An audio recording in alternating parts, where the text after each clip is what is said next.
Hi everyone, my name is Sam. Today I'm going to read my storybook, The Nutcracker. Do you know what the Nutcracker means? A nutcracker is a wooden or metal tool for cracking nutshells. When this story was written, nuts was a special Christmas treat. Some nutcrackers were even shaped like dolls. Chapter 1 Christmas Eve. A soft, fluffy layer of snow covered Clara's house on Christmas Eve.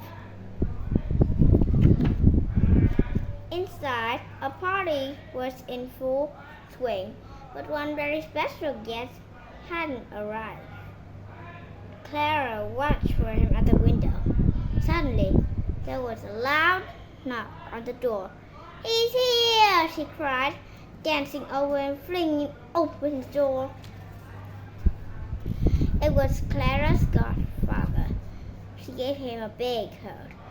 "What a warm welcome on such a chilly night," he said with a chuckle. "Merry Christmas!" Clara loved her godfather's visits. Something magical always happened when he was around. "I have a very special present for you this year," he told Clara as he placed a package under the tree. Chapter 2 The Mystery Present. That night, Clara couldn't sleep. She lay in bed thinking about her present. "Can't hurt if I just have a little peek," she thought.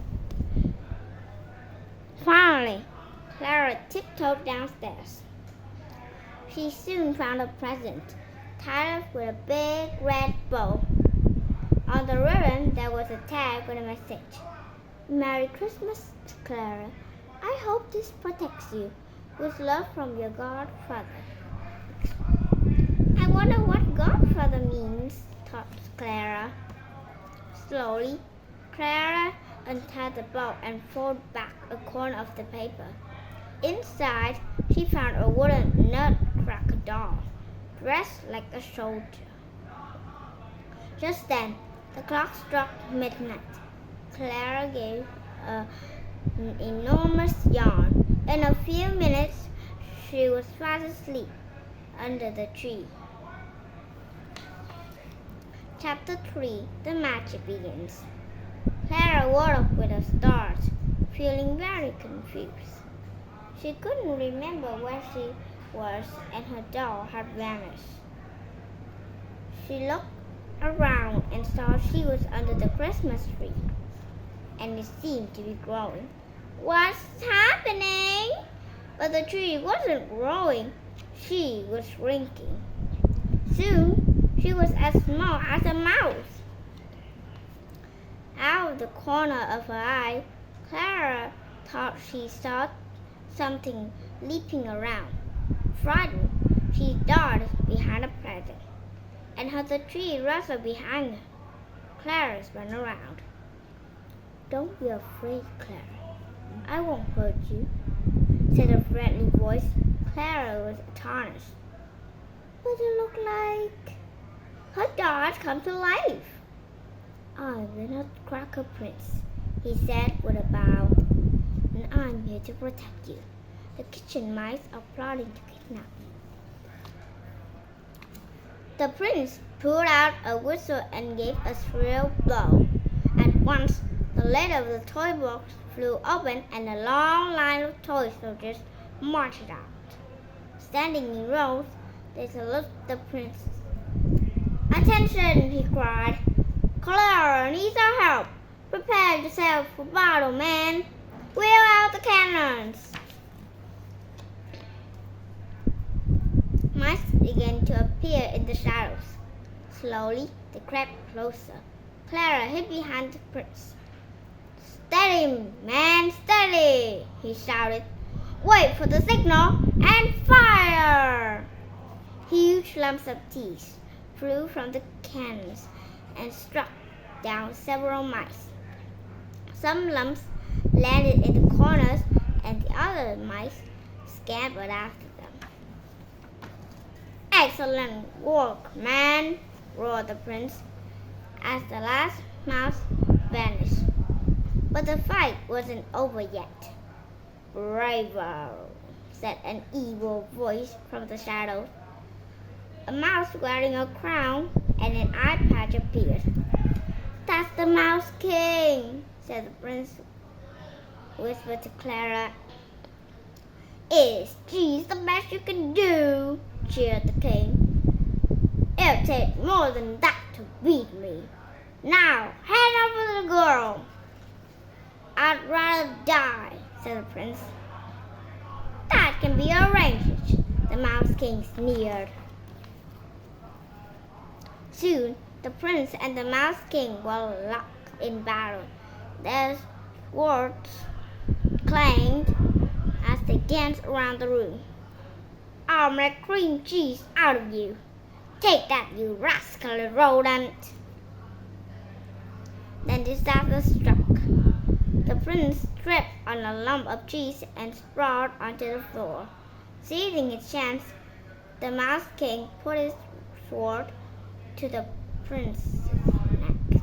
"Well, well, well, I'm going to enjoy this," he said, laughing. As the Mouse King pulled back his sword, Clara whipped off her shoe and threw it as hard as he could at his head. He fell in a heap on the floor, knocked out cold. Chapter 4. Sleigh bells ringing. Clara rushed over to the prince. "Are you all right?" she cried. "Yes, thanks to you," he said. "We must celebrate," he added as Sarah helped him up. "I know just the place." The prince led Clara to a golden sleigh behind the Christmas tree and helped her board.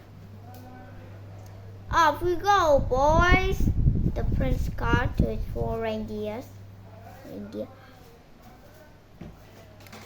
As they got up speed, the sleigh started to rise up into the air. They rolled out through an open window and into the night. After some time, they came to a forest covered with crisp white snow. "We're nearly at our first stop," the prince announced. "Hold on, we're going down." The snow crunched under the reindeer's feet as they landed. Just then, a beautiful lady, dressed in sparkling white, appeared among the trees. "Clara, I'd like you to meet my good friend, the Ice Queen," said the prince. "What a lovely surprise!" The queen led them to an icy palace which glistened in the moonlight. Inside, icicle chandeliers hung from every ceiling. "You arrived in time for the dances," said the queen as they walked into a grand ballroom. A piano began to play, and 8 ballerinas dressed in silver and white toured into the middle of the room. They twinkled like snowflakes as they spun around. "I'll always remember this," whispered Clara to the prince as the music came to an end. After a game of catch with the palace poodle, it was time to leave. "Do we really have to go?" sighed Clara. "Yes, we really do," said the prince. "There's someone else I want you to meet, and we don't have much time. Goodbye." Clara gasped when they reached the next stop.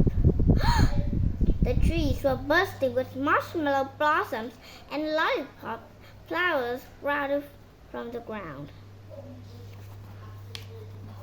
Then Clara saw that the mountains were topped with melted chocolates, and milkshake rivers flowed down them. Where are we? She asked, amazed. The land of sweets, the prince replied. Before them stood a huge marzipan castle, decorated with all kinds of treats. Lifting Clara from the sled, he set her down on the palace steps, and a fanfare of trumpets rang out. At the top, the doors opened and a fairy appeared, dressed from head to toe in pink. Clara, this is the Sugar Plum Fairy, said the prince. She rules over the lands of sweets. I hope you have a sweet tooth, said the Sugar Fairy with a smile. She led them to a grand hall where the tables were covered with chocolate cakes, cookies, and candy swirls. What's the goblin? Cheers, whispered the prince as Clara sat down. They'll make a raspberry mouse. After the feast, a band struck up and dancers from around the world performed for Clara. First came the dance of chocolate, and the Spanish pair spun around to snapping castanets.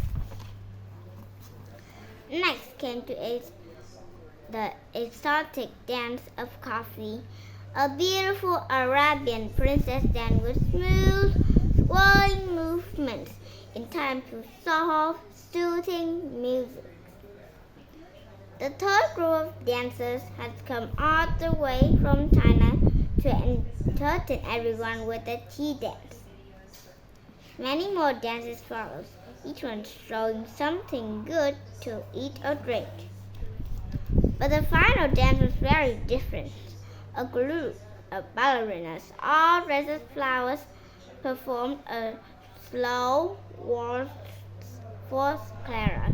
Their arms unfolded gracefully like the petals of flowers as they weaved in and out of each other. And now I'm afraid it's time for us to go home, said the prince sadly. With a sigh, Clara climbed into the sleigh and waved goodbye to the Sugar Plum Fairy.